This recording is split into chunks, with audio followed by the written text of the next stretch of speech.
पैसा। हर इंसान इसे चाहता है। कोई इसे कमाने में लगा है, कोई इसे बचाने में लगा है और कोई इसे खोने के डर में जी रहा है। लेकिन असली बात यह है कि पैसा दिखता जितना है, असल में उतना होता नहीं है।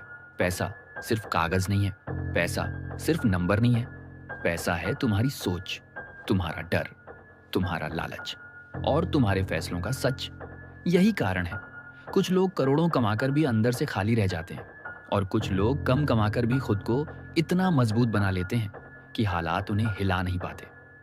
फर्क कहाँ है? न किस्मत में न मौके में। फर्क है उस नजर में जिससे तुम पैसे को देखते हो, क्योंकि आखिर में तुम पैसा नहीं संभालते, तुम अपनी सोच संभालते हो और वही तय करती है कि तुम पैसा बनाओगे या पैसा तुम्हें बना देगा।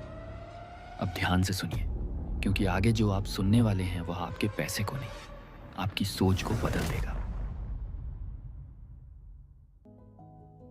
Chapter 1, no one's crazy. रात के 3 बजे हैं, तुम अपने कमरे में अकेले बैठे हो, चारों तरफ सन्नाटा है, लेकिन तुम्हारे दिमाग के अंदर एक शोर मचा हुआ है।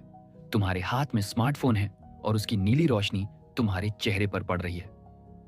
तुम अपने बैंक अकाउंट का बैलेंस देख रहे हो या शायद उस निवेश के बारे में सोच रहे हो जिसने तुम्हें पिछले कुछ महीनों में बहुत तनाव दिया है। तुम्हारे सीने में एक अजीब सी बेचैनी है, एक डर है, एक उलझन है। तुम खुद से एक सवाल पूछ रहे हो जो हम सब कभी ना कभी पूछते हैं, क्या मैं सही कर रहा हूं या मैं अपनी जिंदगी की सबसे बड़ी गलती कर रहा हूं? तुम अपने आसपास के लोगों को देखते हो, कोई स्टॉक मार्केट में अपनी पूरी जमा पूंजी लगा रहा है, कोई अपना सारा पैसा रियल एस्टेट में डाल रहा है, तो कोई पुराने ख्यालों की तरह सोने के सिक्के खरीदकर तिजोरी में बंद कर रहा है। तुम्हें लगता है कि इनमें से कुछ लोग पूरी तरह से पागल हैं। तुम सोचते हो कि वे कितने मूर्ख हैं जो इतने बड़े रिस्क ले रहे हैं, या वे कितने बेवकूफ हैं जो अपने पैसे को सड़ने के लिए बैंक के कम ब्याज वाले अकाउंट में छोड़ रहे हैं। लेकिन आज इस अंधेरे कमरे में मेरी बात को बहुत ध्यान से सुनो। इस दुनिया में कोई भी पागल नहीं है। जिसे तुम पागलपन कहते हो वह किसी और के लिए खुद को सुरक्षित रखने का एकमात्र तरीका है। जिसे तुम बेवकूफी समझते हो वह किसी दूसरे इंसान के लिए जिंदगी का सबसे बड़ा सच है। हम सब पैसे को लेकर जो भी फैसले लेते हैं वे फैसले उस वक्त हमारे दिमाग में चल रहे सच के हिसाब से बिल्कुल सही होते हैं। यह सुनकर शायद तुम्हें अजीब लगे, लेकिन पैसा गणित नहीं है, पैसा मनोविज्ञान है। यह भावनाओं का खेल है। चलो इतिहास की एक ठंडी और डरावनी गली में चलते हैं। साल 1930 का अमेरिका, द ग्रेट डिप्रेशन। यह वह दौर था जब दुनिया की अर्थव्यवस्था पूरी तरह से ढह गई थी। सड़कों पर सन्नाटा था, बड़ी बड़ी फैक्ट्रियां बंद हो चुकी थीं, लोग दाने दाने के लिए तरस रहे थे। एक छोटा लड़का जिसकी उम्र सिर्फ 10 साल है अपने पिता को रोते हुए देखता है, क्योंकि उनका बैंक डूब चुका है और उनकी जिंदगी भर की कमाई एक झटके में गायब हो गई है। वह लड़का भूख और बेबसी को अपने अंदर महसूस करता है। वह देखता है कि कैसे एक रात में लोग रईस से फकीर बन गए। अब वक्त को थोड़ा आगे बढ़ाते हैं, साल 1950 का दशक। वही लड़का अब 30 साल का एक जवान आदमी बन चुका है। अमेरिका की अर्थव्यवस्था अब आसमान छू रही है। स्टॉक मार्केट हर दिन नए रिकॉर्ड बना रहा है। लोग चिल्ला चिल्ला कर कह रहे हैं कि शेयर्स में पैसा लगाओ, अमीर बन जाओ। लेकिन वह आदमी, वह स्टॉक मार्केट की तरफ देखता भी नहीं है। वह अपने पैसे को जमीन के नीचे गाड़ कर रखना पसंद करता है या बहुत ही सुरक्षित सरकारी स्कीमों में डालता है। वह हर उस इंसान को बेवकूफ समझता है जो शेयर बाजार में एक भी रुपया लगाता है। अब तुम बताओ, क्या वह आदमी पागल है? क्या वह अनपढ़ है? बिल्कुल नहीं। उसने अपनी जिंदगी के सबसे नाजुक सालों में गरीबी का वह खौफनाक चेहरा देखा है जिसे आज की पीढ़ी कभी समझ ही नहीं सकती। उसके लिए रिस्क का मतलब सिर्फ एक नंबर या प्रतिशत नहीं है।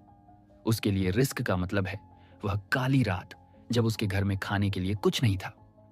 उसके अनुभव ने उसके दिमाग में एक ऐसी दीवार खड़ी कर दी है जिसे कोई भी फाइनेंशियल एडवाइजर नहीं तोड़ सकता।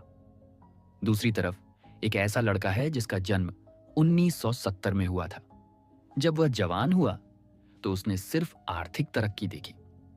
उसने देखा कि स्टॉक मार्केट में पैसा लगाने वाले लोग रातों रात अमीर बन रहे हैं। उसके लिए शेयर बाजार एक वरदान है। वह बिना डरे अपना सारा पैसा वहां लगा देता है। ये दोनों इंसान एक ही देश में रह रहे हैं, दोनों के पास एक जैसी किताबें हैं, दोनों एक ही भाषा बोलते हैं, लेकिन दोनों का सच बिल्कुल अलग है। दोनों में से कोई भी पागल नहीं है। वे बस अपनी अपनी जिंदगी की कॉपियों में लिखे हुए अनुभवों के हिसाब से जी रहे हैं। हम अक्सर यह गलती करते हैं कि हम सोचते हैं कि पैसा एक स्प्रेडशीट की तरह काम करता है। हम सोचते हैं कि अगर हम किसी को सही डेटा दे दें, सही फॉर्मूला बता दें, तो वह सबसे सही फैसला लेगा। लेकिन इंसान मशीन नहीं है। हम भावनाओं के पुतले हैं। हमारे फैसले हमारी रातों की नींद, हमारे बचपन के डर और हमारे माता पिता की बातों से तय होते हैं। तुम्होंने किताबों में क्या पढ़ा है, उससे कोई फर्क नहीं पड़ता। फर्क इससे पड़ता है कि तुमने अपनी जिंदगी में क्या महसूस किया है। अगर तुमने अपनी जवानी में महंगाई को आसमान छूते देखा है, तो तुम पूरी जिंदगी महंगाई से डरते रहोगे। अगर तुमने अपनी आंखों के सामने किसी को कर्ज के नीचे दबकर मरते देखा है, तो तुम कभी कर्ज नहीं लोगे, चाहे वह बिजनेस बढ़ाने का कितना भी बड़ा मौका क्यों ना हो। तुम्हारी व्यक्तिगत वित्तीय नीतियां तुम्हारी जेब से नहीं, बल्कि तुम्हारे अतीत के जख्मों से तय होती हैं। चलो, अब एक ऐसे सच का सामना करते हैं जो तुम्हें अंदर तक हिला देगा। इसे हम कह सकते हैं लॉटरी टिकट पैराडॉक्स। गरीब देशों में और अमीर देशों के सबसे गरीब इलाकों में लोग हर साल अरबों रुपए लॉटरी टिकटों पर खर्च कर देते हैं। अगर तुम गणित के हिसाब से देखोगे तो यह दुनिया का सबसे बकवास फैसला है। एक लॉटरी जीतने की संभावना करोड़ों में एक होती है। वह पैसा जो वे लॉटरी टिकट पर खर्च कर रहे हैं, अगर वे उसे बचाकर किसी छोटी सी जगह पर निवेश करें, तो वे अपने बच्चों के लिए एक बेहतर भविष्य बना सकते हैं। बाहर से देखने वाले लोग, जैसे कि बड़े बड़े अमीर लोग या फाइनेंशियल एक्सपर्ट्स, उन्हें देखकर हंसते हैं। वे कहते हैं, देखो, इसीलिए ये लोग हमेशा गरीब रहते हैं। ये अपने पैसे को फालतू चीजों में उड़ा देते हैं। वे उन्हें पागल कहते हैं। लेकिन क्या तुमने कभी उस गरीब इंसान के दिमाग के अंदर झांक कर देखा है? चलो, आज उसके चश्मे से दुनिया को देखते हैं। वह इंसान सुबह से रात तक ऐसी नौकरी करता है जिसे वह नफरत करता है। वह एक ऐसे घर में रहता है जहां की छत टपकती है। उसे पता है कि वह चाहे जितनी मेहनत कर ले, उसे कभी भी वह प्रमोशन नहीं मिलेगा जिससे उसकी जिंदगी बदल सके।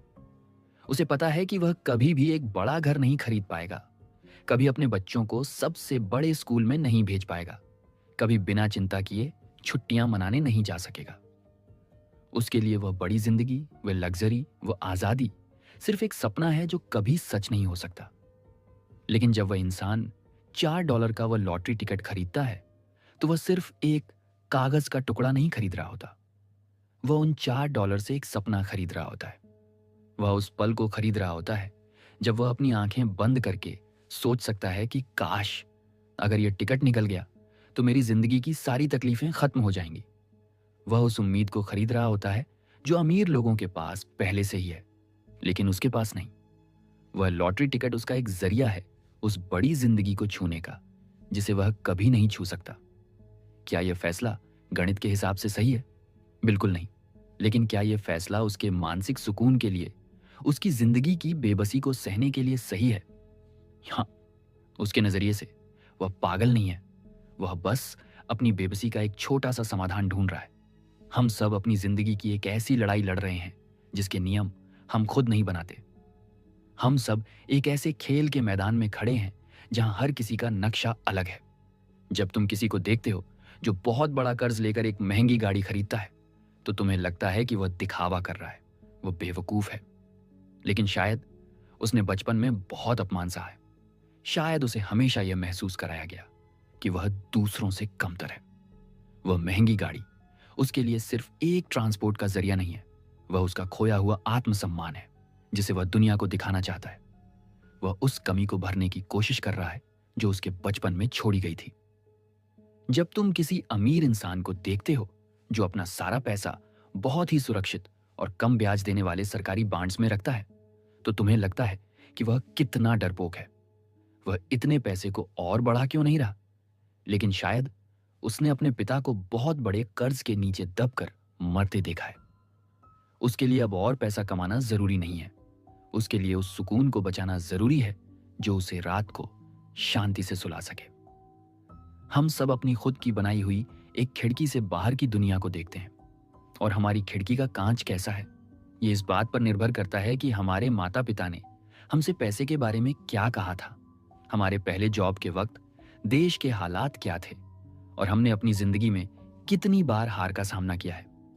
ये एक मनोवैज्ञानिक सच है कि हम इंसान कभी भी पूरी तरह से तर्कसंगत नहीं होते। हम बस अपनी नज़र में सही होना चाहते हैं। हम चाहते हैं कि हमारे फैसले हमारे अनुभवों के साथ मेल खाएं। इसे मनोविज्ञान में नेव रियलिज्म कहते हैं। इसका मतलब है कि हमें लगता है कि हम दुनिया को वैसे ही देख रहे हैं जैसी वह वास्तव में है, जबकि हम दुनिया को वैसे देख रहे होते हैं जैसे हम खुद हैं। चलो एक पल के लिए रुकते हैं